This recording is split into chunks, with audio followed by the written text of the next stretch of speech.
Hey guys, Carrie here. I just got out of the workforce, looking for a job. I'm just not really feeling it today. Yes, I'm looking for a job. I'm on disability, and there's only so much I can really do unless I'm just ready to go off of disability and start working again, which I'm leaning towards that. I'm being propelled into that. I'm just not doing so great today. And I wanted to share with you guys. I'm not doing videos really a lot. I don't even have a computer right now. There's a lot going on in my life that I'd like to just kind of put out there. First of all, my friend John moved back home. We just weren't seeing eye to eye on a lot of things. He wants to continue and drink and get high every day, and we're just not on the same path, you know. And I mean, I've realized that I was caretaking. You know, I won't go too far off on that, but yeah. So the day he actually moved on Valentine's Day, and then that same day I realized that I would have to move as well. So I'm kind of in a situation where I have only a limited amount of money. I have to quickly find a job and save money, and I think what I'm going to do is go ahead and get a little. I'm just going to save the money, of course, and when I have it in my hand, I'm going to look at my options, but I'm leaning towards an RV. That's where I'm going. So, because the place I'm living at right now will not be livable without a lot of repairs being done to it. So, and there's no way in hell I'm going back to my mom's. That's just not an option for me. I'd rather go get a tent and live in this park here. I mean, it's not an option for me. Yeah, I'm really feeling pretty down today, to tell you the truth. And I'll tell you a little bit about it. 2 years ago, on the 22nd of February 2017, it was the last time I put a needle in my arm.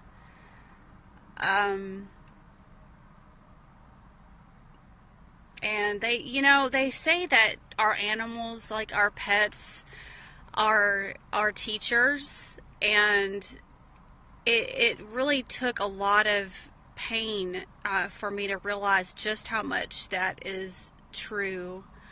I had two cats, Tiger and Chewy. So I'm trying not to get too emotional so I can get through this. And they were born in my dad's Jeep back in 2006, and so I had them since they were tiny little things. And they had a pretty, I feel like a decent life up until I started my last serious relationship, and it was very violent. And then I started using cocaine, and then my life just kind of spiraled out of control. And I took them back to my mom's, and here in Waxahachie, and I just left them. I was in so much pain that I just abandoned them.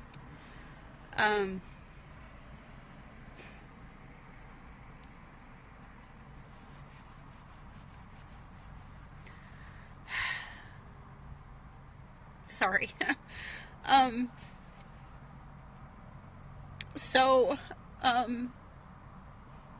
for a while they were they were locked in a room because one of my mom's dogs was big, and we thought that that dog would hurt them. And all I cared about, was like my broken heart and myself, and I was so selfish. And my mom's house is filled with dogs, if you've watched any of my videos, you know that. And they hated it, because they were my only pets from 2006 all the way until that happened. I moved back home in 2013. And I just left them, and that's when I was drinking really, really heavily. And that's when the situation happened with my ex, and the whole thing with him filing a false lying and filing a false report on me. There's a bee in my car. Please, no, go away. I'm not a flower. Please. Hold on. Please get out of my car. I know it probably wouldn't hurt too bad, but I really don't like being stung by bees. Okay, great. It's in my car now. Well, if you hear me screaming and like bloody murder, you'll know why. Okay. Well, maybe it's back there. Okay. It's just chilling out. I think I needed a little comic relief. But yeah, so whenever that relationship reached the point where his parents forced him to file this protective order under false pretenses, that's when it just went to shit. My life, I just didn't care anymore. I started sticking a needle in my arm in September of, well, I think it was September. What was it, September? No, it was in, I think, see, it's so skewed, I can't even remember, but it was in 2013.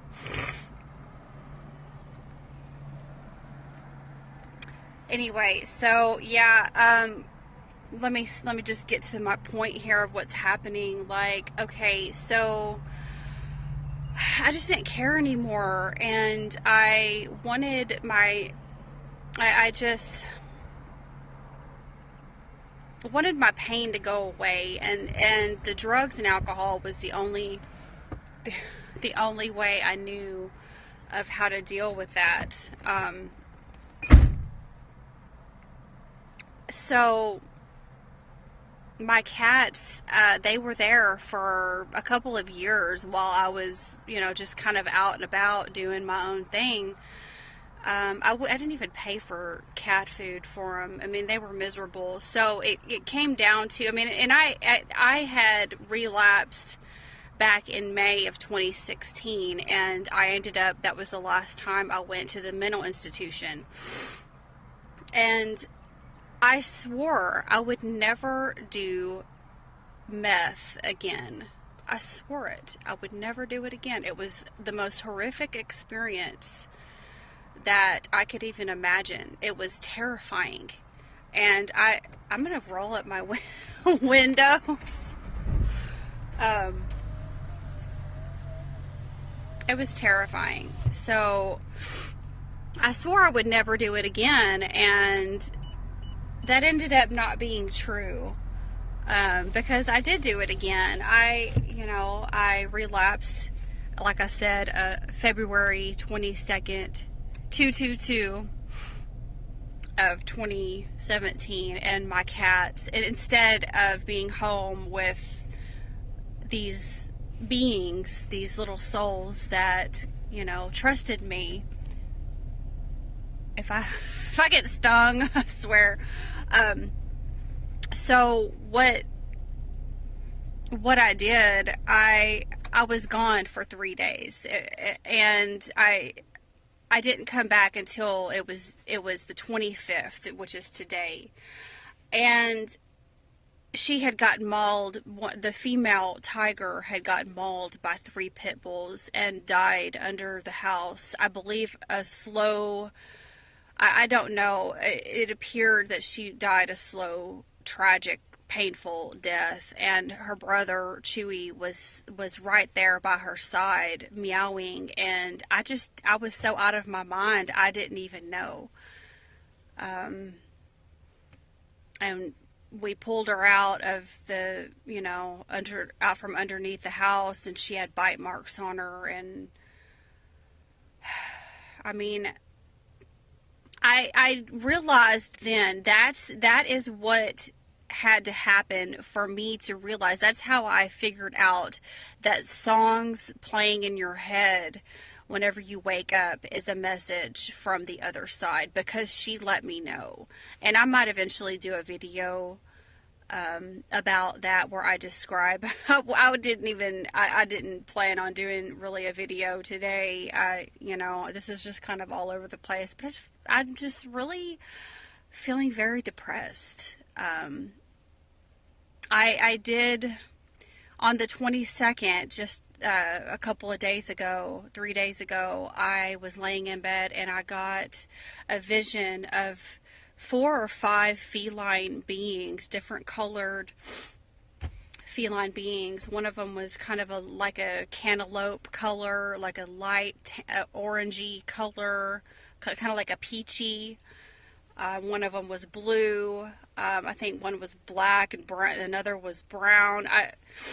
It's hard to remember exactly, but I definitely remember the blue and the peach. And I heard a voice, and it said, "We lost a lot of respect for you." And it keeps going back. Whenever I've recorded it because when I heard it, I picked up my voice recorder on my phone, and I said what I heard. But then for some reason throughout the day, I kept going back to, I was so disappointed in you. So it was either we lost a lot of respect for you, or I was disappointed in you. And I think it's probably a little of both, because I keep resonating with both of those things, and that is what did it for me. Like, I have not sobbed so hard, and I don't think in my entire life, without being drunk. And I'm sober. I'm clean and sober for next month will be 6 months off of alcohol as well. I'm sober for 2 years off of meth next month, and then 6 months off of alcohol. But what I'm experiencing, and what I experienced after I heard that voice and I saw that vision, was a journey through music. A journey that lets me know, hey, she's with me. She still loves me. Her and her brother. I mean, I believe it was meant to happen because of the way that everything has lined up. It's just amazing, the synchronicities and, the symbolism. And I'm not going to go into that here because I haven't even made heads or tails of it yet. I mean, I'm going to write it down. I started journaling about it that day, and I just haven't finished yet. But there was a string of songs that played in a certain way where I just knew. And it's continuing to do that. So they are contacting me. Both of them ended up dying because and it was 6 months to the day. Tiger died on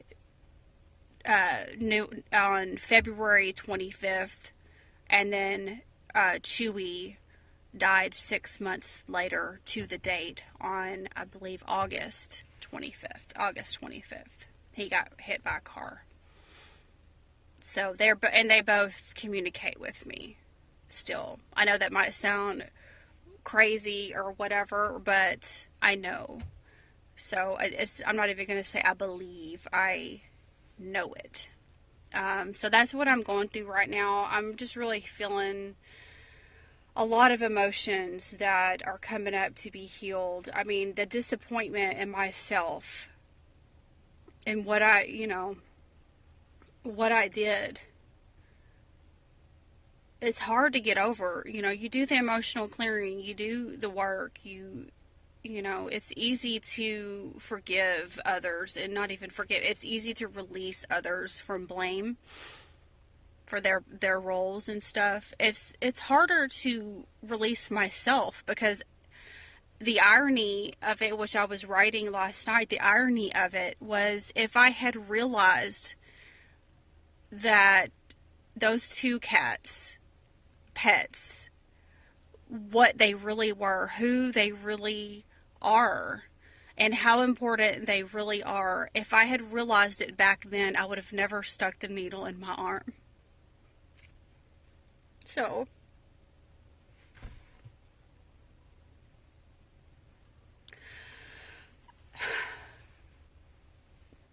so I really feel like they knew that they were going to die to help keep me sober.